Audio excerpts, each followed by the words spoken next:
it's constantly argued, and you yourself have said that we're doing this for oil and for the resources. My question to you is, what is the possibility that we actually have other motives? We're driven by other motives of genocide, of anti-Islamic interests, hegemony over a different culture? I think it's partly natural resources. I also think it's an assertion of military power, and it's indicating that we can do it if we want to. In much the same way as the war in Iraq in 2003 was in part occasioned by oil, but it was also an assertion of military power and military superiority. But it's about conquering Islam. It's a war against Islam, is my question. No, I don't think it is. I don't think it's as simple as that. I don't think it is fundamentally a war on Islam. I think it's become a war on culture that people are trying to exert themselves. Thank you for your time. Could you just say your name? Jeremy Corbyn, MP. Okay. Thank you, sir. Thank you. That cluster bombs would not be used and depleted uranium weapons would not be used. No such guarantee was offered.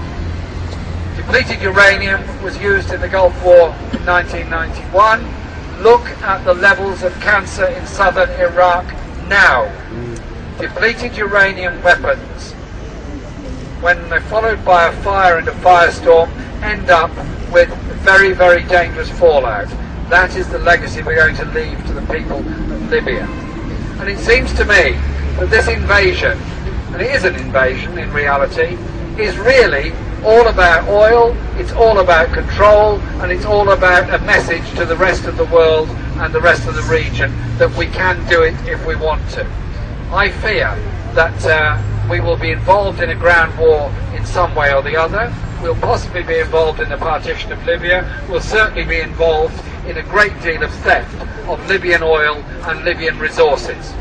But what also really gets me is the unbelievable levels of hypocrisy surrounding this whole event. Yesterday, 30 people died in Yemen. Last week, numbers died in Oman. Many have died in Bahrain.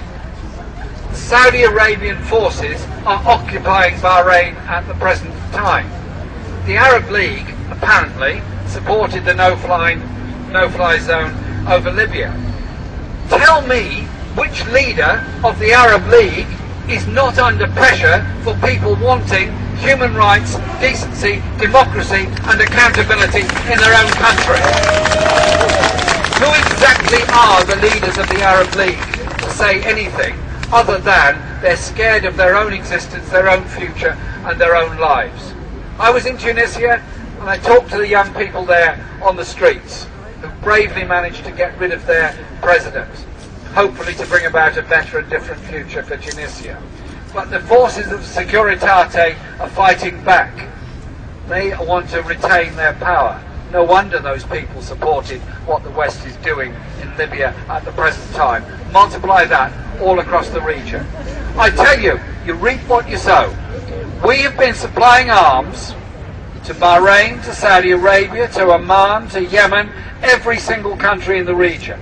3 weeks ago, this country was happily trading with, investing with, buying from Libya and Colonel Gaddafi. He was not an enemy 3 weeks ago.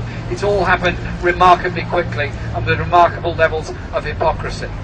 We cannot complain about human rights abuses by unaccountable, unelected dictators if we arm them, we supply them, we profit from them, and we happily consort with them. The hypocrisy, the stench of hypocrisy, is something that gets on my nerves beyond belief. Tomorrow, Parliament will be debating this.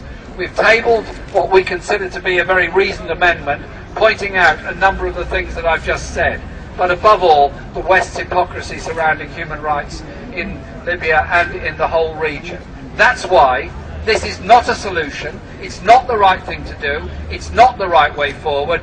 Western involvement brought about most of the problems. Colonialism drew the boundaries, and the West has exploited the natural resources ever since and kept puppets in power to continue that supply.